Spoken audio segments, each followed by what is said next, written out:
Hello and welcome. Hope you're doing all right. I'm doing good. Just got back off holiday a couple of days ago. Had a bit of a mong day yesterday where I just potted around the garden. You can see it's not all dead. It's looking pretty nice and green for the most part. There was a couple of plants that had a few issues that we'll get into, but first of all, I watched the last video I did, the 1 year spectacular, whilst I was on holiday, and I was definitely a little bit tired from work because what I was saying wasn't really making sense. So I'm not going to go back all over it again, but yeah, I thought I'd just sort of go a bit more on the strategy to begin with, and then we'll have a look around at how some of the plants are doing and where we're going with that. So really, I've got a few short term, few medium term, and few long term things to do or keep me out of trouble for the foreseeable future. So what the key to it is really is, what I want to do is get the last two plants in the ground. And when I say the last two plants, I mean the last two that are gonna like need time to grow and mature. And like I said, I've got some short, medium and long term things to do. So spoiler alert, the long term things are the waterfall that's going to take up that whole corner, the patio area where the clothesline is, the sort of trellis and fencing all the way around. You can see some of it's only half finished, some of it's not done. The trellising and this pergola and even this corner here, but this will be the last thing I do because I need that gate to bring loads of stuff in for. But so what I don't want to do is say, plants that you just put in the ground, like I've got race around, just sort of small plants, if you like, not specimen plants.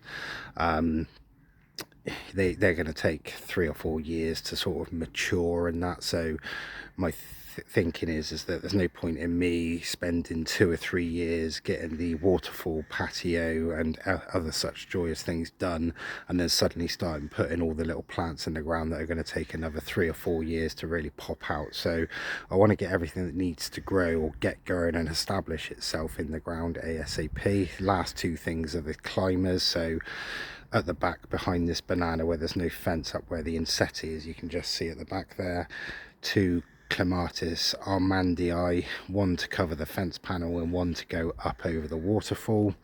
And then between the fig tree on the right there and the fat cedera on the left, between those two fence panels, probably two hydrangea simanii. But with that, there's a few things we need to do first. This is going to need somewhere to climb. What I want to do is the same as what I've done over there, is put some of that like fence posty, the sort of panelly wood across it that I've put on top of that at the back, only halfway up, purely because I think the hydrangeas are more sort of aerial roots, like suckers, like almost like the ivy and that. So rather than just have them hanging freestyle on wires like I would do if it was a twining type one, like a honeysuckle or the bindweed, which is the bane of my life. I'm constantly pulling it up. You can see there's one in the solar lights on the fence panel in the center there that's climbed up through the fence from the other side. So yeah, I figure that would be better to do at the bottom of there. But then before I do that, I've got to work out the struts for this pergola, which runs across, which means that because the strut from that fence post that comes across to this one is going to be sat on top of this big long bit of wood that's going to come all the way across these lot here. I kind of need to do these lot here first to do that. So that's the kind of thing I need to do just to get those two plants in the ground, is finish all that fencing off and the trellis, and that means the struts of this pergola. So that's a kind of one that just keeps going. With the clematis armandii, same thing. I need something for it to climb. I could probably get away with putting the fence up to how high it is there and just run it across, because I'm going to need to do that anyway. But the only thing I'm thinking of is that if that waterfall gets delayed and we get to this time next year, it's been in the ground for a year and it's up as high as that, I've got nowhere for it to go. Also in that, there's the light cable. I'm going to put some lights when I put this fence in here. I'm going to put a spotlight that goes one to the climbing frame and one this way off the main, so the switch for it will be on the patio. But the light cable is under all those rocks and comes up under all that rubbish over there, so I need to take all of that out, to fish the light cable back up through and just tuck it behind this fence, and then I can just carry on with that. So that's something I might mull over with in the more medium term, is just getting that light cable out of it. I could do the fence, you know, I could always do the fence and not put the climber in. So yeah, other than that, the sort of long-term stuff, long-term stuff, which is the waterfall at the back. We're just going to cover that whole corner. A reason for doing that, sort of the next big project I do, is because I'm going to need a pallet of blocks. I'm going to need to get all those rocks off of the back there, all that stuff out of the corner. I'm going to need a cement mixer, bag of dumpy sand, etc, etc. So rather than put a patio down there and then mix up cement and all that on top of it and scratch it all up with rocks and whatnot, it would make sense to do all the dirty work first and then put the patio down last. And it also means that I can get that hydrangea samanii in on the left and finish the trellis from the right up where the Areostaga is, up that sort of top right area, run that across and into the waterfall, however that's going to go, because I don't know how that's going to go until I build it. So yeah, a couple of pros and cons. That probably be about 800 quid all in, I think, to do the waterfall. So that's another big one, and it feels like it's a bit of a piece de resistance, as it were, that one, like the cherry on the top. So maybe edging towards leaving that one. Speaking of the patio, here's the next long-term project I could do. You can see I've marked it out slightly. So what we've got here is we've got the smaller octagon in the center there, which you can see I've marked out using the crosses. That's going to be roughly the patio I'm going to put in, is going to be an octagon one. Now what it is that is dead center to the true octagon. This is all two octagons side by side, but in order for me to get a flower bed on the left there, which is 40 centimeters off, it needed to be shifted across. So this true octagon actually carries on across and touches the back fence, i.e. these three seats here are 60 centimeters inside, and you can see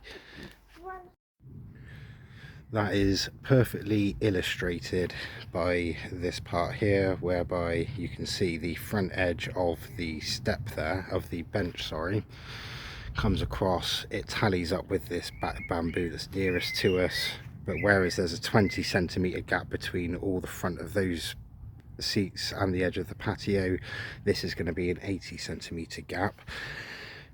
Same for this diagonal bit here. You can see there's the diagonal from the patio. It's going to be about 80 centimeters off. That bit over there I'm not too worried about, because what's going to happen is the bark is just going to continue through basically and do around the edges to tidy it up around the edge. And that's so that when he's on his little swing, which I haven't put up, or his climbing ladder that's hanging off the top of the climbing frame, if he falls, he's not going to skull himself on a patio edge. Thus why all these bags are there, to stop him doing that on those big rocks that I've put right there. So yeah, essentially what I need to do is, because I've got these steps and I need to be able to get to the clothesline in all weathers, that's why those steps are in there. I probably need to put some steps in. So you can see I've half mocked it up. I'm kind of thinking that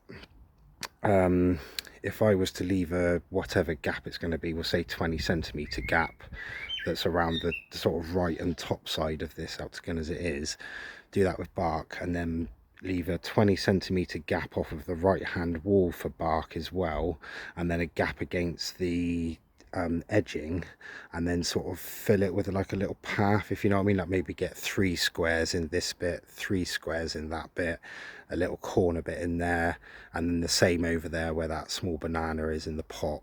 That's another area where it's not 60 centimeters, it's all the way back to the true octagon. So tidying up that, but when it comes to it, this is going to be the most gain for not minimum effort. It's still going to be best part of 500 quid, I think, 300 quid for the patio set.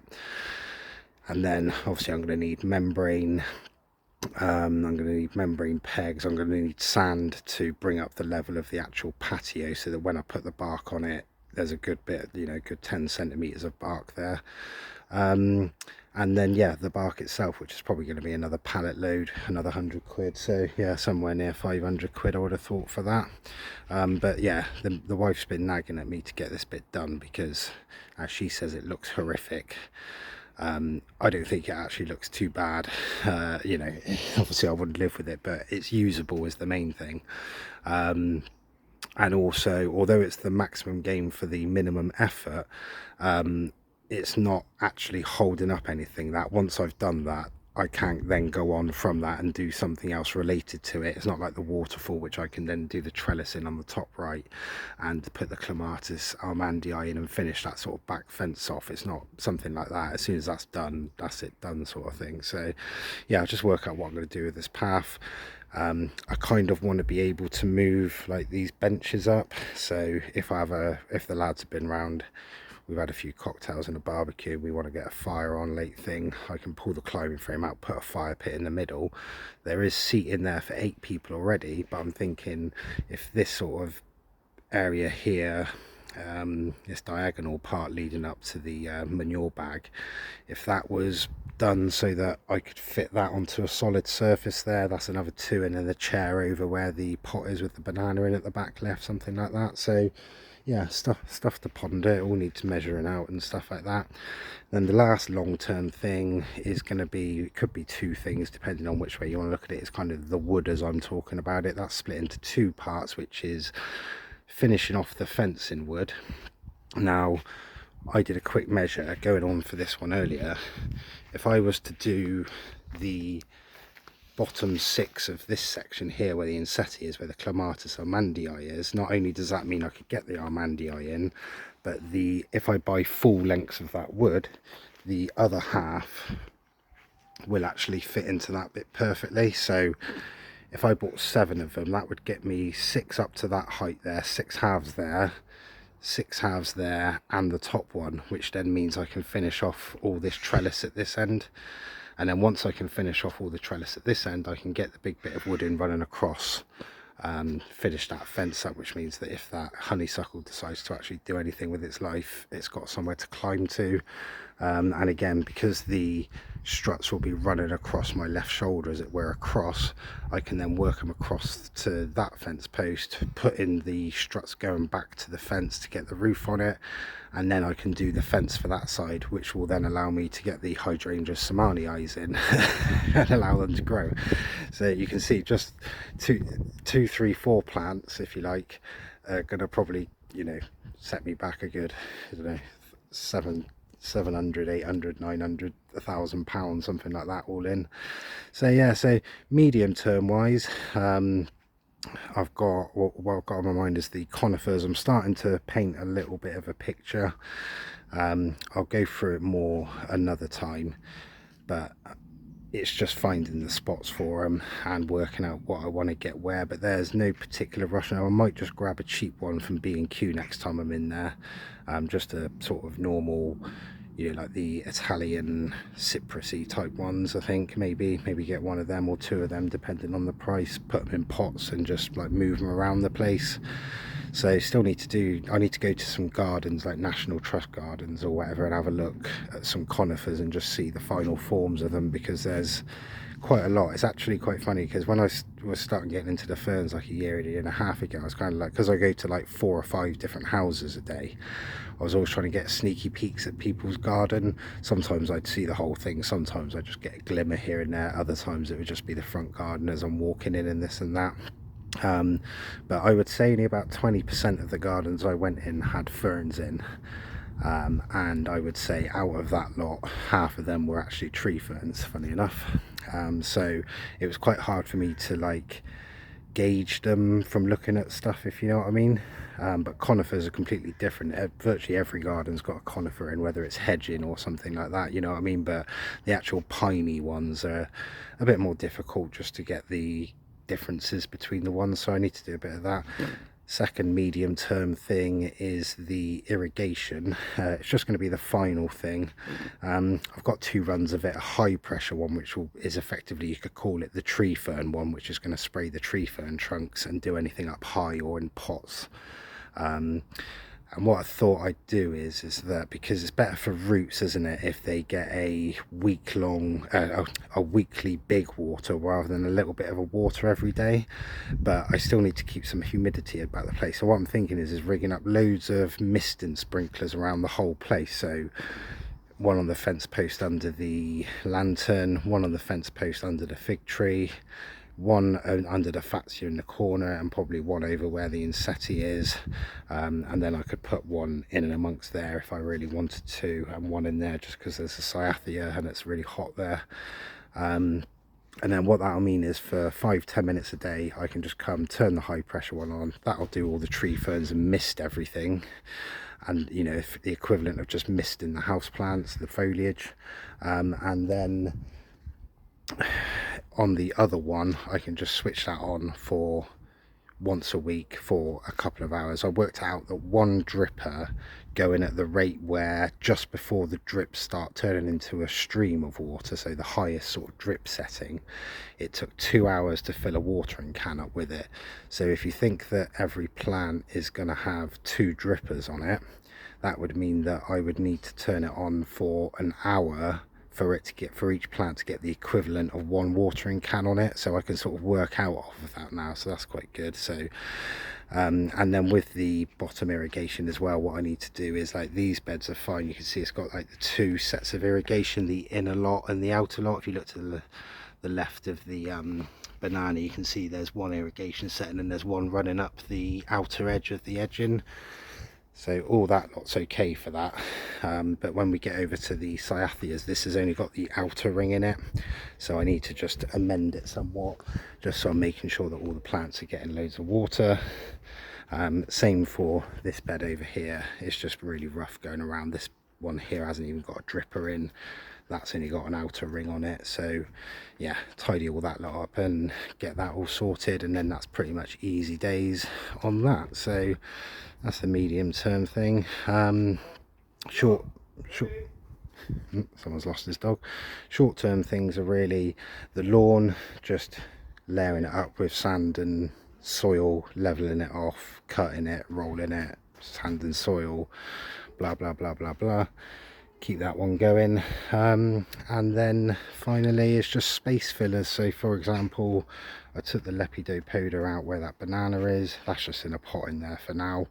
I need something to go in there. This Ocarnum's going to come out. It's pretty much dead, didn't like it there, so I need something to go in there. And there's a few other spots around that need stuff in, but when it comes to spots like these 2 here, i.e. to the left and right of the banana, or either side of the erythrosaur in the middle, that could be where specimen trees are going, which we'll get into another time. So yeah, don't need to worry too much about that. But yeah, just fill a few spots, maybe get a couple of plants for put another couple of pockets of different types of plants on the pole, get another Ariostaga for up in the top of that planter, just to the left side of, to put in the left side of that. And yeah, so yeah, that's pretty much where we're going with it all. I think my next things are going to be, yeah, sort out all the irrigation, and possibly I may take out all those rocks quickly, get the light cable up, and then put all the rocks back with the barbecue. That would be a thankless task, but it means I'll have the cable in the right area there. And you can see I've got loads of stuff that I need to tidy out from in behind here. It's a bit of a dumping ground for all my old pipe, but there is actually quite a lot of irrigation pipe in there. You can probably just see it right at the back there. So if I get all that out, then I can do a stock check on the irrigation, work out all the fittings I've got, and then I can just do the last run on the irrigation. So yeah, that's that for now. I think what I'll do is we'll go through, see how the plants have done after I've been away on the next one. But yeah, thanks for watching. See you next time.